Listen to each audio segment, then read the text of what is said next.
Halle Berry, and you come home to your fabulous house, only to discover... Ain't your house no more. It's not your house.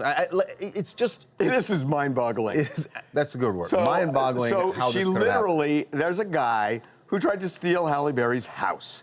Steal her whole damn house. Yeah. Now, how in the world do you pull off something like that? Well, he figured out a way. Yes, police say this is how a guy named Ronald Eugene Griffin tried to do it. This is such a crazy story, Charles. It's actually simple. It starts with a locksmith. So this guy first he comes to the house in January and tries to fiddle with the locks, and the gardener comes and goes, "What are you doing here?" And he takes off.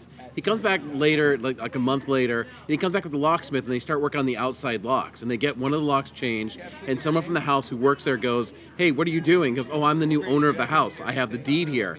The person from the house says, "Well, I'm going to call the cops." Well, this guy goes, "Well, I'm going to call the cops too." Because I have the deed. Yeah, this is so crazy. So the person who's living, this is one of Halle's homes in the LA area. Right. It's apparently not her main home. But if there's a staff, again, at that point right there, Dennis, to me, that's where an alarm should have gone off, that the staff or whoever was there at the house might make a call to Halle Berry or somebody. Oh, I mean, I think they did call, and they called the police, and then eventually this guy, they investigated, and this guy ended up getting arrested. So they started looking at this guy.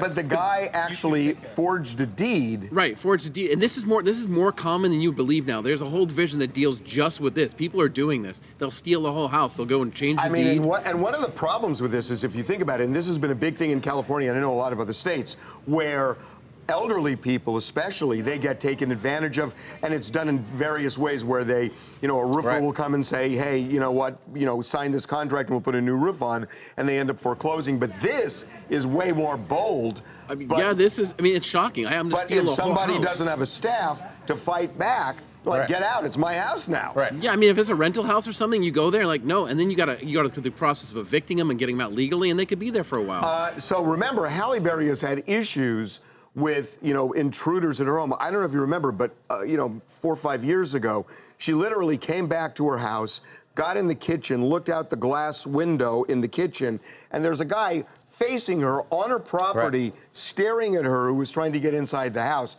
And it was somebody who apparently had been persistent.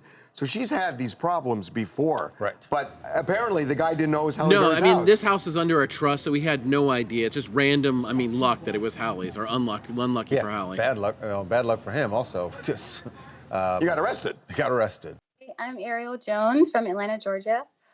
I think that is just so weird that you find a random person in your home, especially Halle Berry, and it's like how would he think that he would get away with that? That's actually a really good question. That's what I was going to say. Like, I can't imagine how he did, but the fact that he did this, and someone said this morning, makes you think that he probably did actually pull this off at some point. I think, my dad owned a liquor. I mean, I guess it could be his first time. But I think this is such an important point. My dad owned a liquor store, and I don't remember what happened, but we always used to say that, like, bank robbers don't start robbing banks. They start stealing candy at liquor stores. Right. And then they graduate up. So to go to a really nice house where there are employees there, with smaller house. That's right. That was worth less. 100%. And you're just wondering, how many times has this happened? And are they getting, people who are, struggling out of their house and saying, go, you're gone. It's my house now. And they do it. I mean, it's crazy.